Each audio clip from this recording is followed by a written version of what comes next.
All of those signs are there, aren't they? They're withdrawn, they're ان لوگوں depressed. کی نشاندہی کیسے کی جائے جنہیں جبراً شادی پر مجبور کیا جا رہا ہو، یہ موضوع ہے آج کی کلاس کا۔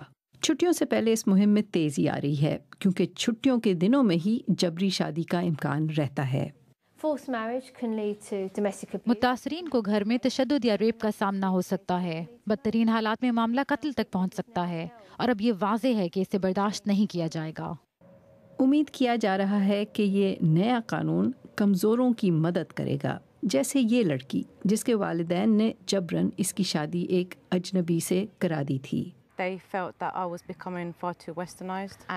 کا خیال تھا کہ میرے طور طریقے بہت مغربی ہو گئے ہیں اور میں اپنے خاندان کی بدنامی کا باعث بنوں گی۔ انہوں نے فیصلہ کیا کہ مجھے یہاں سے لے جانا ہی بہتر ہوگا۔